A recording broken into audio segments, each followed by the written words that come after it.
Bismillahirrahmanirrahim. Assalamualaikum warahmatullahi wabarakatuh. Pada kesempatan siang hari ini, perkenalkan saya Yuli Perwitasari dari Program Studi Ilmu Pangan Universitas Mercubuana Yogyakarta akan menyampaikan terkait rencana pembelajaran semester mata kuliah Kimia Analit dengan kode THP 087. Mata kuliah ini berisi atau mempelajari dan mendalami beberapa aspek yang berkaitan dengan dasar analisis pangan berlandaskan ilmu kimia. Uraian materi mata kuliah ini lebih menitik beratkan pada metode analisis kualitatif dan kuantitatif, teknik dasar kerja di laboratorium, penggunaan spektrofotometer, dan dasar perhitungan analisis pangan secara kimia. Metode pembelajaran dilakukan secara tatap muka dan memanfaatkan e-learning. Sistem penilaian terdiri dari 4 komponen penilaian atau assessment yang meliputi tugas, kuis, dan keaktifan, ujian tengah semester, dan ujian akhir semester. Capaian pembelajaran lulusan atau CPL pada mata kuliah ini melingkupi sikap, pengetahuan, keterampilan umum, dan keterampilan khusus. Pada keterampilan umum atau KU yang terdiri dari KU1, yakni mampu merancang proses penambahan nilai terhadap bahan pangan dari hasil pertanian berdasarkan prinsip ilmu pangan atau hasil pertanian dengan memadukan berbagai unit operasi untuk menghasilkan produk pangan maupun non-pangan yang aman dan bermutu dan memperhatikan kelestarian lingkungan. KU2 yakni mampu menunjukkan kinerja mandiri, bermutu, dan terukur. Dan KU5, mahasiswa mampu mengambil keputusan secara tepat dalam konteks penyelesaian masalah di bidang keahliannya berdasarkan hasil analisis informasi dan data. Pada keterampilan khusus atau KK, mata kuliah ini memiliki 2 poin KK, yang pertama mampu merancang proses penambahan nilai terhadap bahan hasil pertanian berdasarkan prinsip ilmu pangan atau hasil pertanian. Yang kedua, mampu mengaplikasikan prinsip-prinsip ilmu pangan atau hasil pertanian, khususnya kimia dan analisis pangan atau hasil pertanian, untuk diformulasikan dalam dasar teknik pengembangan produk, perancangan proses, hingga untuk kedepannya sebagai bahan materi perancangan pabrik secara terpadu. Untuk capaian pembelajaran mata kuliah ini terdiri dari beberapa CPMK. Yang pertama, yakni mampu menyebutkan dan menunjukkan teknik dasar kerja di laboratorium, kemudian mampu menghitung dan menerapkan serta mengaitkan prinsip kimia analit di bidang analisis pangan, kemudian mampu menjelaskan dasar-dasar analisa pangan termasuk penggunaan spektrofotometer sebagai instrumen analisa. Untuk keempat, yakni mampu membandingkan dan memilih serta membuktikan antar produk pangan berdasarkan kandungan zat gizinya menggunakan analisis kimia kuantitatif. Dan yang terakhir atau CPL5, mahasiswa mampu menyusun dan mendiskusikan informasi label gizi produk pangan berdasarkan kandungan kimianya. Untuk bahan materi pembelajaran pada mata kuliah ini, yakni yang pertama, pengantar kimia analitik dan perannya dalam teknologi pangan. Yang kedua, proses analisis keselamatan kerja dan teknik dasar laboratorium. Yang ketiga, konsep larutan meliputi normalitas, molaritas, pengenceran, dan stokiometri dasar. Yang keempat, analisis keasaman atau titrasi asam basa. Yang kelima, spektrofotometer dan pembuatan kurva standar larutan. Yang keenam, yakni validasi metode analisis. Yang ketujuh, analisis informasi nilai gizi dan perbandingan produk pangan berlabel. Untuk pustaka yang digunakan sebagai acuan referensi pada mata kuliah ini, yakni yang pertama ada Alauddin 2020, buku ajar kimia analitik dasar UNES Press. Yang kedua, Christian Dasgupta and Scott 2014, Analytical Chemistry edisi ke-7 dengan penerbit John Wiley & Sons. Dengan referensi pendukung yakni Keeley and Haynes 2002, Instant Notes in Analytical Chemistry dari penerbit Bayer Scientific Publisher. Dengan dosen pengampu saya sendiri. Sekian perkenalan dari kami, atas perhatiannya kami ucapkan terima kasih. Wassalamualaikum warahmatullahi wabarakatuh. Untuk selanjutnya akan disambung kelas pembelajaran. Terima kasih. Bismillahirrahmanirrahim. Bismillahirrahmanirrahim. Assalamualaikum warahmatullahi wabarakatuh. Waalaikumsalam warahmatullahi wabarakatuh. Oke, selamat siang semuanya. Siang, Ibu. Gimana kabarnya? Baik. Ngantuk. Ngantuk. Jam berapa sekarang? Jam 2. Jam 2 kelas kimia. Aduh. Oke, sebelum kita memulai perkuliahan pada siang hari ini, marilah kita berdoa sesuai agama dan kepercayaan kita masing-masing. Berdoa dipersilahkan.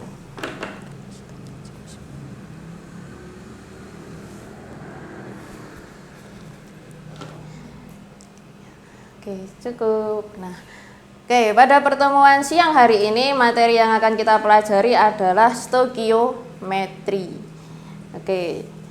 Kenapa kita membahas stoikiometri? Karena salah satu sub CPMK pada mata kuliah ini atau sub CPMK 2, ya ini mahasiswa mampu menghitung penyiapan larutan maupun stoikiometri dasar kimia, kadar zat, gizi makro dan mikro menggunakan metode titrasi dan gravimetri berdasarkan data contoh. Ini ya, untuk referensi yang teman-teman nanti bisa gunakan, ya ini buku ini dari buku Christian Dasgupta and Scope 2014 Analytical Chemistry dari Wiley. Begitu. Oke, masih ingat apa itu stoikiometri atau perlu kita flashback dulu? Coba kita flashback ya. Oke, flashback terkait ini. Di pertemuan selanjutnya kita sudah membahas terkait bahan pangan itu ketika kita akan melakukan suatu analisa akan diambil sampel. Nah, itu kan pengambilannya kan bisa dalam bentuk batch, ya kan? Nah, dari batch ini diambil sampel atau nama tekniknya namanya sampling. Dari sampling, setelah kita mendapatkan sampel terus disimpan. Penyimpanan dan pengawetan sampel sebelum menjadi penyiapan sampel dan dilakukan analisis. Setelah dilakukan analisis, maka kita akan melakukan apa? Menghitung atau apa? Pengolahan data analisis. Setelah melakukan pengolahan data analisis yang didapatkan apa nantinya? Hasil analisis. Gitu. Oke, ini kita akan sedikit memperdalam terkait materi stoikiometri pada pertemuan kali ini. Untuk overview-nya nanti teman-teman bisa klik di sini, nanti sini sudah ada terhubung dengan link YouTube terkait stoikiometrinya. Nah, ini ya nanti teman-teman bisa play sendiri, videonya pendek kok cuma 5 menit. Nanti silakan dapat digunakan untuk mengawali belajar secara mandiri. Nah, ada beberapa rumus penting yang digunakan ketika kita belajar stoikiometri. Yang pertama ada mol atau itu massa per mR. Kemudian ada molaritas, mol per volume. Volume dalam satuan apa? Liter. Kemudian ada normalitas dengan rumusnya gram ekivalen per volume atau molar kali valensi. Kemudian ada berat ekivalen. Kemudian ada konsep pengenceran. Konsep pengenceran bagaimana konsep pengenceran? Pengenceran itu P1K1 sama dengan V2K2. Ini apa? Dasar pengenceran. Satu itu apa? Satu itu yang pekat atau yang encer? Larutan yang pekat atau yang encer? Pekat. Ini larutan yang pekat. Yang dua itu yang lebih encer. Oke. Baik. Untuk dasar menghitung ini kita perlu apa? Tabel periodik unsur atau SPO. Sudah bawa semuanya? Sudah. Oke, coba silahkan dicek di sistem periodik unsur atau tabel periodik unsur. Coba dicek. Oke, nah di sini ada informasi apa saja di sini? Golongan. Selain golongan ada apa? ada nomor atom. Kemudian ada apa lagi? Massa atom. Nah, ini nanti yang jadi dasar untuk perhitungan. Oke. Sudah pernah belajar ini ya? Nah. Oke, sekarang coba kita ada contoh soal seperti ini. Hitung berat barium dan berat Cl yang ada dalam 25 gram BaCl2. BaCl2 itu adalah barium klorida. Oke, yang pertama kita bagaimana? Kita cari berat molekul dari si Ba dan Cl. Coba Ba berapa Ba?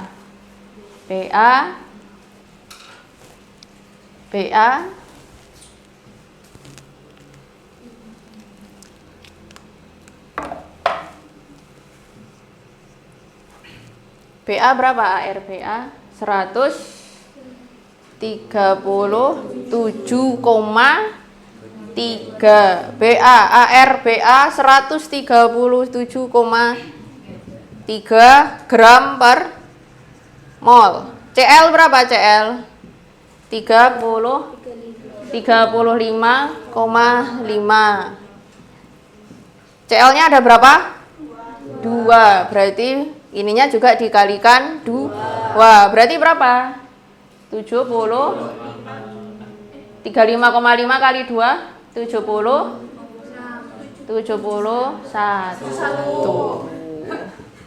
gram per mol. Ini dengan ini berarti dijumlah jadi berapa? Coba. Berarti berapa? 208,3. Oke, bagus. 208,3 satuannya gram per mol. Nah, sekarang kita balik ke pertanyaan ini. Berat barium dan berat Cl. Berarti barium ini kan. Berat barium barium berapa? 137,3. Berarti berat barium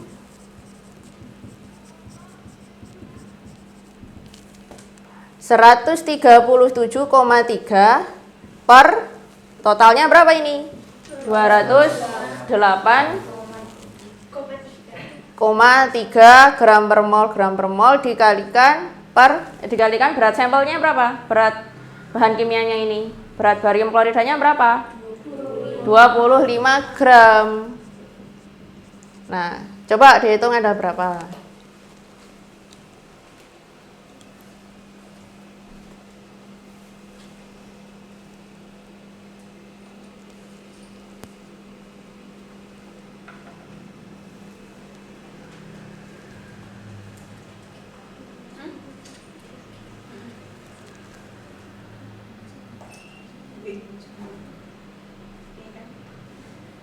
Berapa Nagita?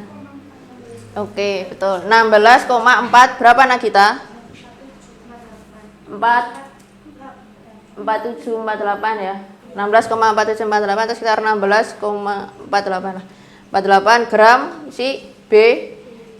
Berarti artinya proporsi Ba atau berat Ba di barium klorida itu adalah 16,48 gram barium. Nanti yang Cl caranya juga sama. Nanti yang Cl tinggal ini diganti aja dengan berat klorida Cl2 begitu. Nanti akan ketemu 8,51. Nanti akan cocok 16,48 ditambah atau 16,5 pembulatan di sini ditambah 8,51 nanti akan sekitar 25 gram. Begitu. Benar kan? 16,5 tambah 8,5 25. Oke, bisa dipahami ya? Oke, ini salah satu contoh penerapan stoikiometri untuk hubungan berat atom di dalam suatu molekul. Oke. Selanjutnya ada pengenceran. Nah, pada pengenceran konsepnya adalah ini tadi, V1K1 sama dengan V2K2. Atau dalam hal ini konsentrasinya itu diukur dengan satuan apa? Konsentrasi ini satuannya apa? Molaritas, normalitas, mol atau apa? Bisa molaritas, bisa normalitas. Ini contohnya, ini bisa menggunakan satuan molaritas. Oke, ini contoh soalnya ini. Anda ingin menyiapkan kurva kalibrasi untuk penentuan permanganan secara spektrofotometri. Larutan stok, berarti larutan stok itu adalah dia yang lebih pekat. KMNO4 itu 0,1 molar. Dan ada beberapa labu ukur 100 mili. Berapa volume larutan stok yang harus dipipet ke dalam labu untuk menyiapkan larutan standar? KMNO4 10 kali 10 pangkat min 3. Berarti kan lebih encer. Jadi ini tinggal memasukkan aja. V1 ini yang ditanyakan, K1 itu berarti berapa? 0,1. 0,1 sama dengan berapa? Di sini 0,1. Di sini berarti 100 mili, iya kan? Konsentrasi akhir yang ingin dibuat berapa? Berapa? 10,0 kali 10 pangkat min 3 molar. Gitu ya. Nanti akan ketemu jumlahnya. Oke. Nah, ini juga sama contoh penerapannya. Kemudian ada penerapan yang lain. Ada PPT, PPM, dan PPB. Masih ingat PPM mungkin yang lebih familiar ya. PPM part per million, PPB part per million, PPT part per thousand. Gitu. PPM ini yang mungkin sering kita pakai. PPM itu adalah mikrogram per gram atau miligram per kilogram. Artinya apa dia? Bagian per 1 juta atau 1 miliar? 1 juta atau 1 miliar ppm? 1 juta. 1 juta. PPB part per billion, dia per 1 miliar. Nah, ini fungsinya buat apa sih kita mengetahui satuan yang lain selain ada mol, molaritas, normalitas, dan lain sebagainya. Sekarang ketemu satuan konsentrasi ppm dan ppb. Ini untuk menganalisis, ini nanti akan sangat terpakai ketika kita menganalisis suatu zat atau senyawa dengan jumlah yang kadarnya sedikit. Ini contohnya apa? Contoh yang sedikit, kadar zat gizi mikro itu. Nah, ini coba kita slide selanjutnya. Ini ada sampel jaringan tumbuhan dengan berat 2,6 gram. Dianalisis dan ditemukan mengandung 3,6 mikrogram seng. Berapa konsentrasi seng dalam tumbuhan tersebut dalam satuan ppm dan ppb? Berarti coba bayangkan, ketika kita ada suatu sampel tanaman segini, dia hanya beratnya 2,6 gram. Di titik ini ada seng dengan berat atau mengandung 3,6 mikrogram. Berarti kan kandungannya kan kecil sekali kan. Nah, ini kalau dibuat menjadi satuan ppm dan ppb, berarti ppm itu tadi apa? Per million atau mikrogram per gram. Berarti yang satuannya mikrogram siapa? Si seng. Berarti 3,6 mikrogram per gramnya berapa? 2,6. Ketemu berapa? Coba. 1,38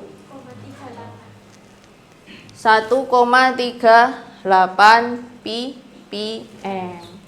Gitu. Atau 1400 ppb. Gitu ya. Karena 1 ppm setara dengan 1400 ppb. Oke. Nah, selain itu, selain aplikasi kimia analit di bidang lab, kita juga mengaplikasikan ilmu kimia analit ini bisa di produk pangan. Salah satu contohnya adalah untuk memahami label gizi yang ada di produk pangan komersial. Nanti kita bisa menerapkan ini, gitu. Ini ada sampel cair, larutan cair, nanti ini tinggal di satuannya. Kalau tadi satuannya per gram, nanti tinggal di Kalau dalam wujudnya cari ya berarti tinggal per mili atau per liter. Nanti sesuai wujud zatnya. Kemudian ada juga ini contohnya untuk analisis serum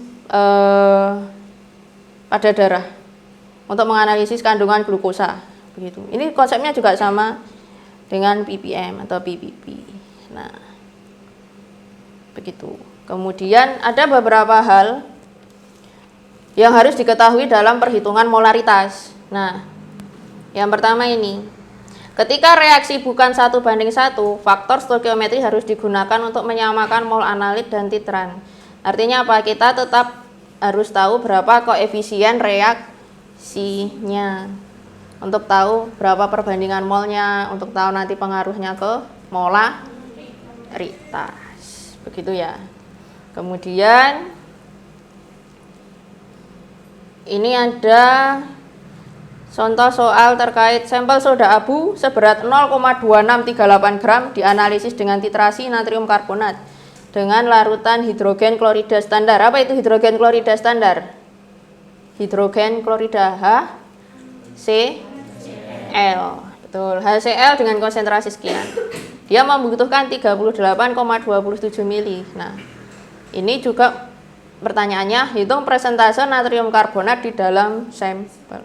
Artinya selain untuk mencari konsentrasi dalam satuan itu tadi, dengan adanya stoikiometri, ketika kita memahami stoikiometri, kita juga bisa tahu berapa sih persen natrium karbonat di dalam sampel soda abu.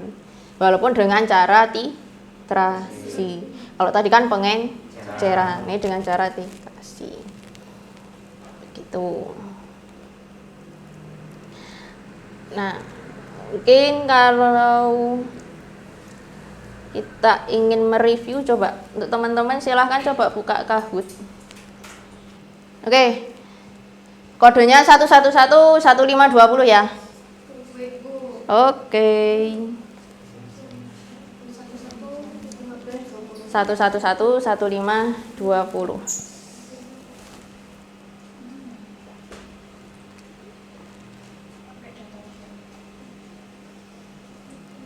Nagita, Mahendra, Maya, Duta, Virgi, Iva, Eca. Oke, udah siap semuanya? Siap, yuk kita mulai ya.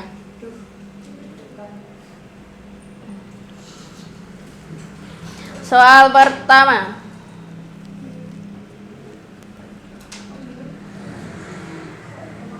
true or false? Coba perhatikan baik-baik. Sampel yang tidak homogen dapat menyebabkan hasil analisis tidak representatif. True or false? Benar atau salah? Cepat sekali. Benar ya. Artinya apa? Tidak homogen itu berarti tidak apa? Tidak apa, Ica? Tidak tercampur secara merata. Kalau tidak representatif artinya apa? Tidak bisa mewakili kondisi sampel yang sesungguhnya. Jadi pengambilan sampel itu harus secara representatif. Oke. Kecepatan ngeklik ngaruh ya. Oke. Jika tujuan analisis untuk memutuskan kondisi keamanan pangan, maka presisi hasil tidak terlalu penting jika dibandingkan dengan waktu analisis. Benar atau salah? Coba.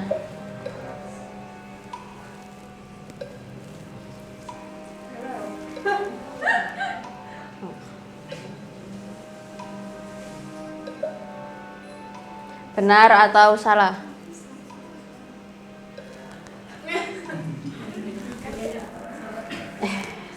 Ya salah. Karena ketika kita analisisnya untuk tujuan keamanan pangan, berarti kita harus memperhatikan presisi datanya. Apa itu presisi? Presisi apa? Apa bedanya presisi dan akurasi? Apa? Akurasi tepat. Kalau akurasi itu dia tepat ke titik tujuan atau mendekati nilai benar.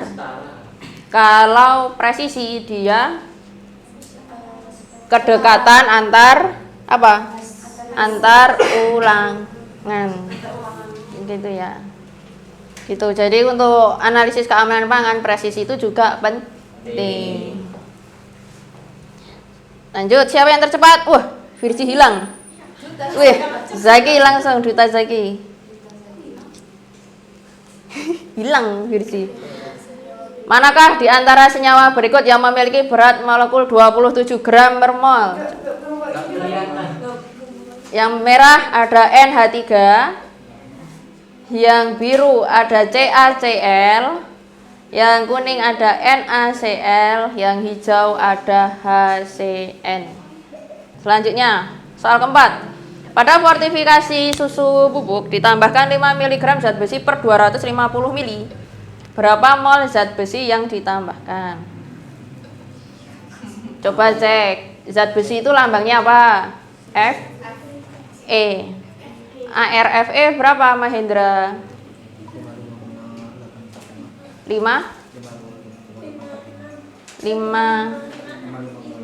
56,584. Coba. Oke. Yang benar cuma 2 orang. Merah ya. Mol itu apa? Massa per ml. Siapa yang benar? Mahendra dan Dayat. Duta, Maya, Ica. Yuk. Berapa molaritasnya ketika 6 gram NaOH dijadikan 500 ml larutan? 0,03, 3, 0,3 atau 30? 4, 3, 2, 1. Sinyalnya putus ya? Benar ya? 0,3. Bagus. Yuk. Dayat, Duta, Eca, Mahendra, Iva. Yuk 2 soal terakhir, cepet aja ya. Jika mengkonsumsi 50 gram bakwan dan 75 gram martabak Mesir. Wow, berapa gram total kalsiumnya? Coba. Di 2530 ppm. Oke. Dayat, Iva, Nagita, Duta, Ica, Virsi hilang. Soal terakhir ya. Yuk, ini double paing. Tujuan konsumen untuk ingin meningkatkan keseimbangan kalsium dan fosfor. Maka makanan mana yang lebih baik dikonsumsi untuk rasio kalsium dan fosfor yang tinggi? Pilih bakwan atau martabak Mesir, atau keduanya sama aja, atau tidak bisa ditentukan dari data ini.